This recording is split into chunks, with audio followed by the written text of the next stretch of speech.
Today on the Business Builders podcast, we're talking about the pitfalls of strategic planning in a follow-up to our Demystifying Strategic Planning series. Ron talks about structuring your business to align your staff to be able to deliver your strategic plan, and I talk about the importance of making sure that your strategic plan stretches you but is still achievable.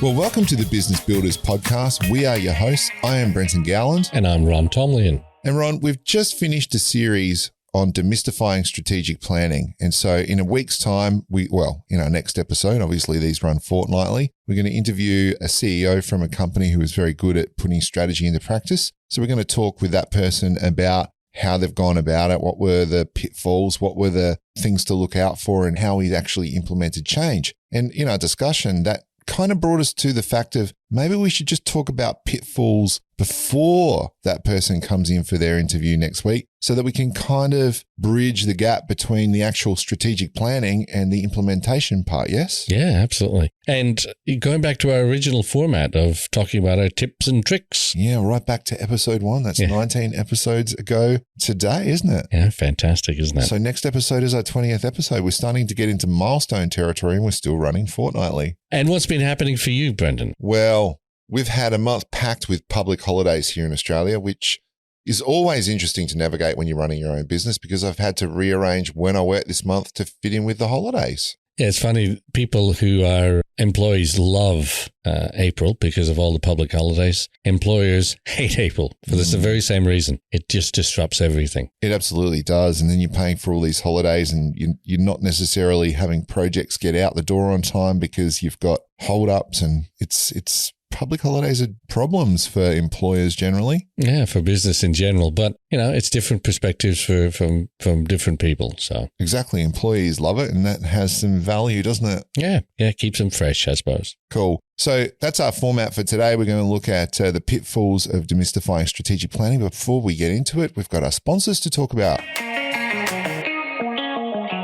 SA Business Builders. Yes, indeed. SA Business Builders is a network of business professionals that we get together and we focus on developing strong business relationships. So it's all about the relationships, because we know that work comes from good relationships. Yeah. It's not about the selling. It's about getting to know and support each other. Yes, and Adaptco, that's you. That is me, and exciting news, within a month I will have my website up and running. So it's only taken a year, but I'm excited to say that will be in the pipeline for May. Fantastic. Hopefully you do things quicker for your clients than you do for yourself. Well, actually that's the point, because I've been doing a bunch of stuff for my clients, different projects and so forth. So I haven't had the time to get to it. And sometimes though, it takes a little bit of time to work out, well, what am I going to present? As we've been going through with the whole strategic planning kind of get elements. your objectives in order. I know. So I got to actually follow our own advice. Yep. Well, you are my mentor. So, this is a public display of this is how this relationship works. Very good. Okay. So that's our sponsors. And let's get into the topic. So why should we think about pitfalls when it comes to strategic planning? Because there's no better learning experience than somebody else's experience. We don't have to go through all the pitfalls ourselves. We can get the benefit of what other people think and what they've done. And so I've got some pitfalls that I've seen in what people have done in strategic planning, what I've done in strategic planning. And I hope that by hearing them, the people who are listening won't necessarily have to go through those pitfalls themselves. Correct. And I guess the real focus of why we're looking at pitfalls is to make sure that we can get to the part where we implement, because the biggest challenge that we've been talking about from doing a strategic plan is actually then getting to the point where you can implement a strategic plan. And it's often a big change piece within an organization, depending on what the plan is. But how do you get that into action? And so the pitfalls we're talking about today are the things that have stopped people putting it into action, yes? Yeah, well, I think the number one thing I've seen and a problem with strategic planning is, firstly, not doing it. And secondly, not doing anything with it once you've got it. And that's the implementation piece. And that's hard work. And there's a reason that it's hard work. And that's because it's not the day-to-day. It's not the norm. You are actually talking about how you're going to change the way you do things. And change can be uncomfortable. So implementing strategic plans are difficult. And the biggest difficulty in the implementation that I've seen is finding the time and getting the resources to actually make the changes that you need to make. Yeah, and as you've talked about in the past, actually finding the headspace, because it's not just the time, it's getting away and being able to think about your business in a strategic sense. And we've talked about that in the last 5 episodes, but you raise an interesting point because it's the two core problems like that you spoke about were not doing a strategic plan, and you run from meeting to meeting to meeting to meeting and just check off the same old every time, but you're kind of just treading water. And I can't remember who said it, but there's that saying about if you're not moving forward, you're basically moving backwards. And I've been in businesses where that's happened, where you've failed to have a plan and you just kind of tread water, and then all the elements around you just catch up with you and sometimes can trip you up in a real big way. So it's very important to actually get the strategic plan done as a first step. But then acknowledge that once you've got the plan done, you need to do something with it. And that needs to permeate down to what everyone in the organization is aligned to doing. So I suppose a second is alignment.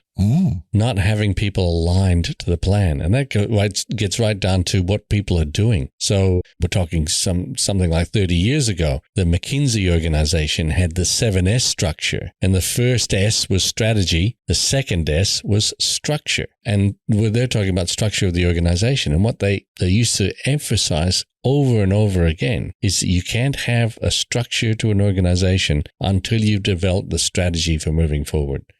Because structure is dependent on what the strategy of the organization is. So that gets down to how you structure the resources, the people resources in your organization. What makes sense given what you're trying to achieve? So everyone's responsibility, duties, should be aligned to what are we trying to achieve in a strategic plan. And that goes to the why as well that we talked about last week. So the first one is that we've got to get the plan done. So not doing the plan is a problem. The second one was, what was it? Alignment. Alignment. That's right. Yeah, the structure has to follow the strategy of the organization. And that means having people in positions that are aligned to what you're trying to achieve in your strategic plan. Okay, so if we paraphrase, it's just do it and then align everyone with the plan. So what are your other pitfalls that you're thinking about with strategic planning? I've seen one of the biggest pitfalls, especially for business owners or CEOs in organizations, is understanding that we need to do a strategic plan and I'm the best one to make this happen. So I will undertake the process with my team and I'll run it. And what I've seen is that can be problematic. Now, I'm not a great one for saying you always have to bring in somebody from outside, but having someone help you facilitate the process of planning, not the content, but the process of planning can be advantageous. And the reason I say that is because it can be seen to be an independent, objective process if someone else is running it. I'll tell you a story about my own experience. I was running an organization as CEO, and we needed to do some strategic planning very quickly. There wasn't enough time, I thought, to bring someone else in. So I ran the process. I'd done it before within organizations. I ran the process of the strategic plan, and within a year, it was quite successful. Within a year, we knew that the environment had changed significantly and we needed to change it. So I said to the team, okay, guys, let's get our act together and reform the group that was developing the plan. And my leadership team said to me, oh, you just go and do it yourself. I said, what do you mean? They said, well, that's what you did last time. So you set a pattern. Well, they perceived that even though I had done a lot of work to make sure that I was bringing their ideas in and writing them up on the board and using their ideas rather than my own, they perceived that because I was doing the writing, I was just writing it the way I wanted it to be done. And they said, yes, you go off and do it. That's what you did last time. So I brought someone else in the next time to facilitate the whole process. I don't think they did as good a job as I did. But the truth of the matter is, as a result of that, they own the plan rather than being seen as my plan. So there's an importance to not only doing the right thing, but being seen to do the right thing. Yep. And that's a theme that I've used a number of times in this podcast. And that means using someone outside to make sure, if you like, the process is seen as fair, that it's not you dominating as a business owner or CEO, dominating the process. Look, I got to say, when I've been running businesses and so forth, and there's been a few that I've been involved with running, I would swear by getting someone in from the outside, because you need someone to help you unlock those thoughts that are already in you, or you need someone to help you facilitate, because it's another way of getting you in the right headspace. If you are doing it all yourself, sometimes that doesn't give you the freedom of thought that you really need. So it's very I really advocate for bringing people in. Yeah, thank you. It's very difficult to facilitate and be thinking about content at the same time. And what I mean by that is, if you're running the process, you're concerned about the process, dotting the I's and crossing the T's. You're not thinking so much about what's being said, because you're developing or you're documenting what's being said. So it's a very different skill set, and it's a very different headspace. And to try to do both at the same time, I think, is fraught with danger. Yep. So our tips so far are, like we said earlier, is getting it done in the first place. Because I know a lot of people also that start strategic plans and then don't know where to go with them. It's alignment, getting your staff to align. And then, of course, what we just spoke about then was getting outside help. Yep. Brenton, I've done 3. Oh, what are you throwing it to me now? Yeah, I'm throwing it to you. Passing me the conch. Well, there you go. There's a few things to think about, in my view, with pitfalls with strategic planning. And the biggest pitfall that I've come across kind of marries up with your alignment kind of pitfall that you're bringing in. And that is not building the strategic plan into the day-to-days of the business. And what I mean by that is going right back to people's job descriptions, actually going through the strategic plan and developing individual KPIs for your staff that they can be measured against. And often, depending on the shape and size of the company, those KPIs might go down as far as managers, but it might not go down to frontline staff necessarily, because they've got their jobs to do and it's the managers who direct them. But really KPIing people in a way that aligns with delivering on the strategic plan's objectives is a very good way of starting to really bring focus to what needs to be done, because then everyone's looking at what needs to be done. Because let's be frank, as we were discussing earlier, strategic planning, to implement that, it is literally a change piece. And a change piece takes time and focus. So you've got to get every person that needs to be focused on where you're going. And the way to do that, in my view, is to bring it right down to individual KPIs.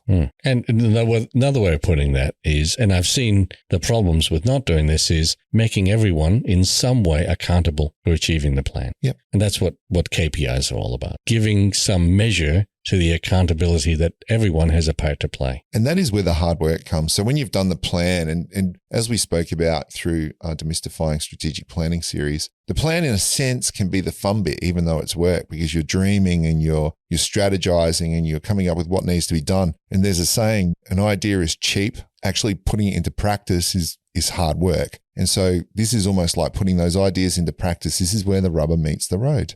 Absolutely. And that's the hard part of the plan. And staying on track, staying disciplined. Again, very difficult things to do. If you think about people's own experience in trying to achieve something for themselves, whether it's becoming good at a particular skill or weight loss or whatever, it's about sticking to the discipline that you know needs to be done. Correct. And that's hard work. And that way you have to direct everything back to the plan and KPI and so forth. When people go to lose weight, they might download one of those apps that's a calorie counter, et cetera, et cetera. Yeah, exactly. I know you mentioned an app to me I never heard of earlier. We won't advertise them, but there's a dozen of them around. But it's the same thing with, KPIs. It's like having a dashboard for your progress, and so that you can actually, and I think that discipline comment you've just made is very good, because it builds discipline within you. If you've got those measures in place to go, now, am I doing what needs to be done to get to where we're going? Yep. So that's number one. Number two. And number 2 and number 3 for me are pretty aligned. And that comes down to the nature of the strategic plan, because I find that sometimes people can put a really unrealistic expectation on people through their strategic plan.